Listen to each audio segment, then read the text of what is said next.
Hello and welcome to another episode of the Property Investors Handbook. I'm your host Adam Bell, and today we're going to dive into essential tips for first-time landlords. Now, whether you're just starting your property investment journey or you're looking to refine your approach, this episode is going to be jam-packed with valuable insights. Joining us is Colleen Sutherland, the owner of Sutherland's Property Management Group, here to share her expert advice.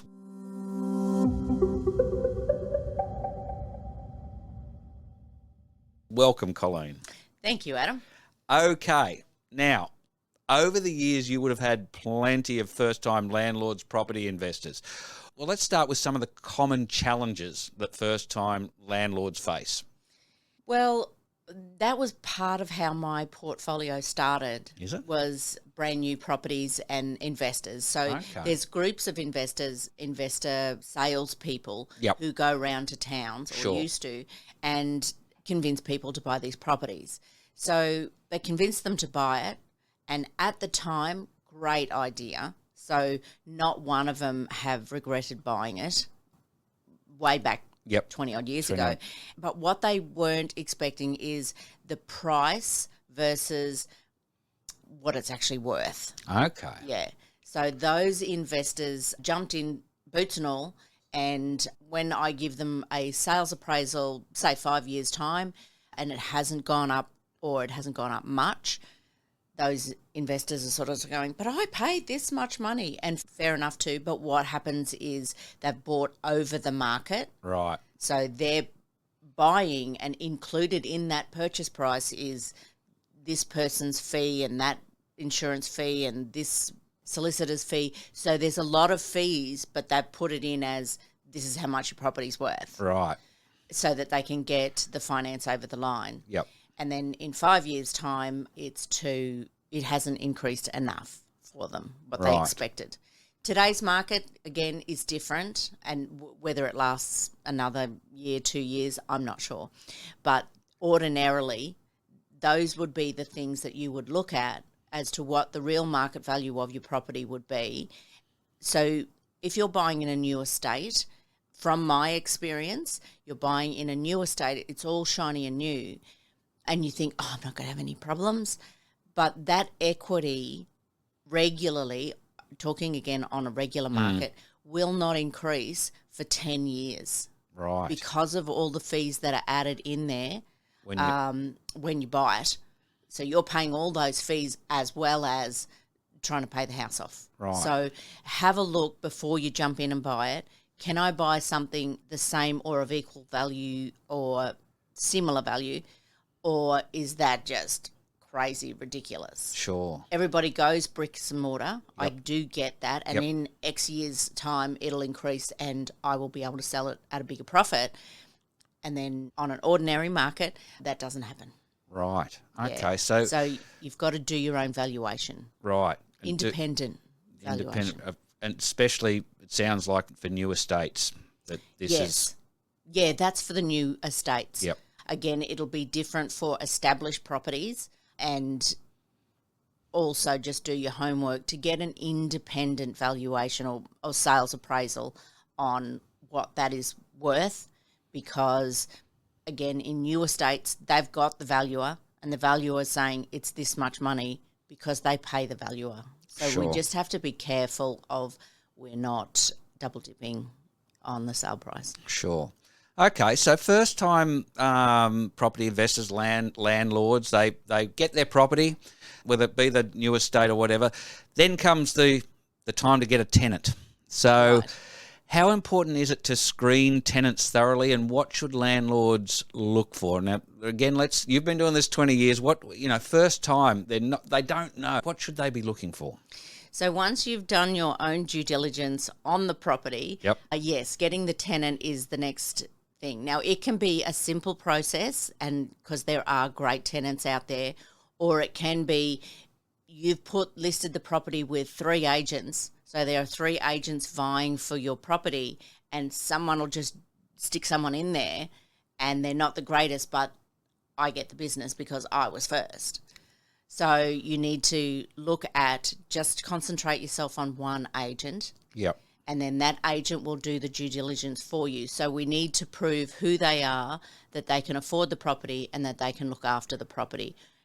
That sounds simple, but there's quite a whole lot of things that go into that, isn't there? Into every single due diligence of a tenant if you're doing it right. Sure, because just asking the question isn't enough. I mean, people lie. Yes. Yeah. And you would have seen that a lot over conceal the truth. Yeah.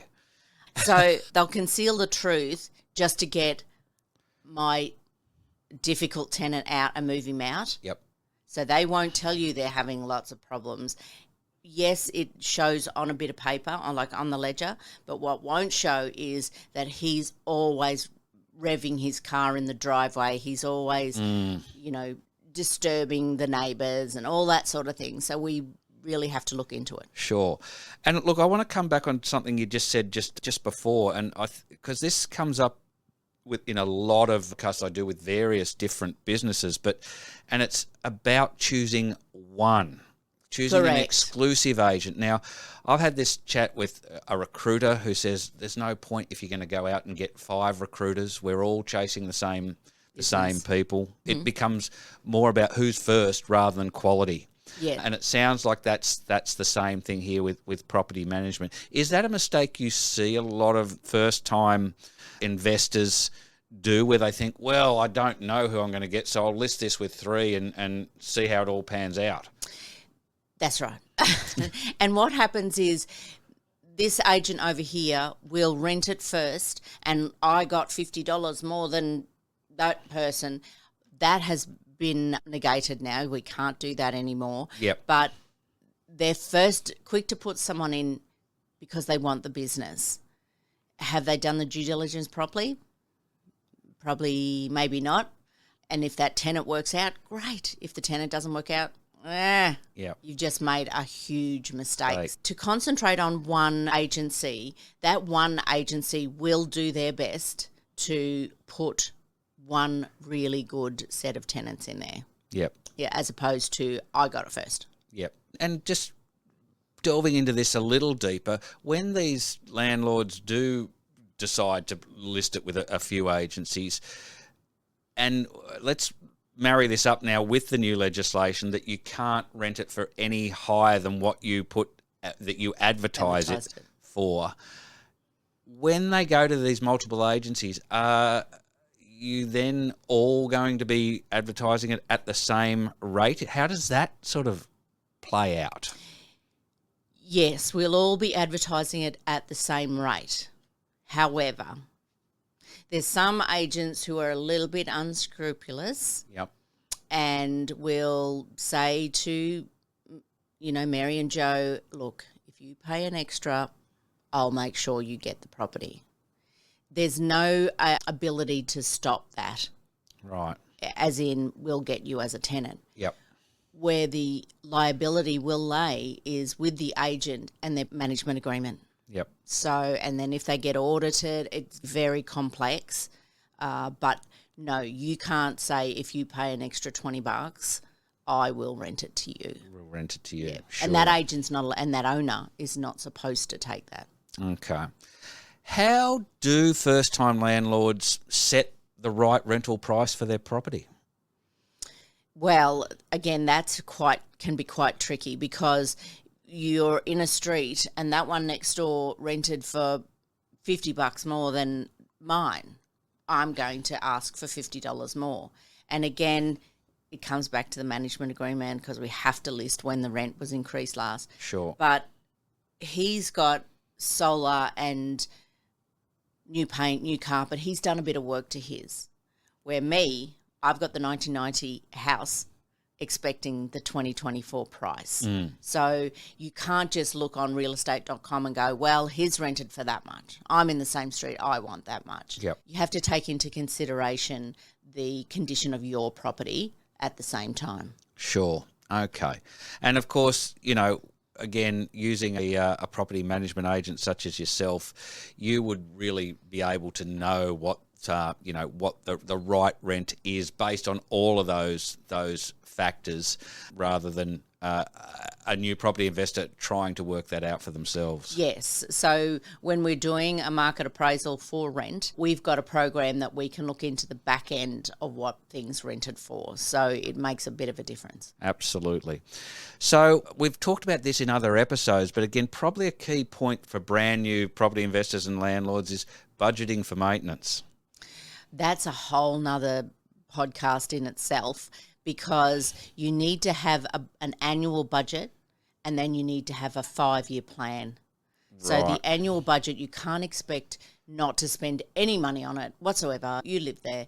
It doesn't work like that. And especially now, because if you don't repair something in a timely manner, the tenant now has the right to take the matter to court. Really? Yeah. And then an order will go over your property, and it will follow the property beyond the tenancy. Really? So we have to nominate, well, there is an order over that property to repair the hot water unit that keeps running out. There's no hot water. So it's become quite a minefield. And being a first-time investor, there is no way known I would do it on my own, knowing the complex legislation that we're now governed by. Well, we've talked about this in a number of episodes, haven't we? The legislation's gone nuts. The amount of new things that have come in, and the things you've got to be aware of now, and it's so easy to put a foot wrong, which you can end up in all sorts of strife. Which, look, I'm going to say it straight out. The number one tip for a new landlord investor is get a good property manager. Absolutely. I'm advocating for all property managers here, and if you're watching this in far north Queensland, I don't go that far, but you will find... Get a good one. You need a good one that knows the legislation and the pitfalls. Look, and I think I've said it before, is that you begin with the end in mind. So. Look, we've done a lot of episodes now, and there's a lot of great stuff to listen back through in all of the episodes, and you've given a lot of great advice for landlords who do want to do it themselves. But the one thing, I'm going to say it straight out, don't. Just don't. It's not worth it, and the amount of trouble you can get yourself into, you're worth your weight in gold to get a good property manager to do this for you, and it's worth the cost involved. Our fees are tax deductible, but what we offer landlords is that we will take that stress off you. So we've got a system that reduces risk. There are some interventions required from the landlord, but if you're dealing with those stresses on a day-to-day and going, I don't know what to do, I might do this, I might do that, I might get myself into trouble, just engage a professional property manager. The stress far outweighs the cost of a good property manager. Absolutely.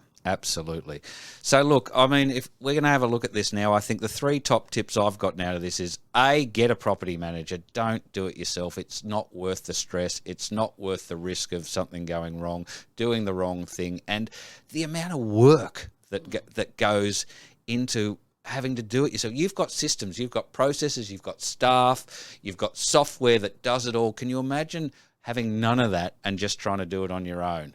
Having an Excel spreadsheet and I know. and a separate page for the maintenance. Yeah, that's just crazy. And it's madness. So get yourself a good property manager, and the best one on the Gold Coast is Sutherland's Property Management Group. Number 2, budget for maintenance. Yes. Budget for maintenance. Buy a property, don't use your whole entire, have a budget, a fund there ready for emergency stuff, normal stuff, and for a 5-year plan to keep the property up to a good standard to get your rental price at the maximum it can be. And rolling right back to actually buying the property, 3rd tip being get it valued, get a couple of independent. Make sure you're not paying over the odds, because it's going to eat into your capital growth that you thought you were getting from day one. Yes. Just talking about that budget, yes, have a budget for maintenance, and I'm going to suggest $1,500 a year. Okay. So that may or may not cover everything, but at least that's money set aside for you just for maintenance. Yeah. The other thing you need to have a budget for is if the tenant defaults on their rent. and defaulting on the rent, you still have to pay your mortgage. So I would recommend that you would have an account that has an extra month's mortgage in there while you're claiming on insurance and things like that. So there's a whole plethora of scenarios, and if you need to know more, just give me a bell. Fantastic. Thanks, Colleen. I mean, every episode sharing your invaluable tips, and today, first-time landlords, there's a huge amount of takeaways. If you're new to the game, or even if you're experienced but looking for a refresher, today's insights are sure to help you on your property investment journey. Now, please, we love to get comments. We love to get feedback. So whatever platform you're listening or watching on, please drop us a like.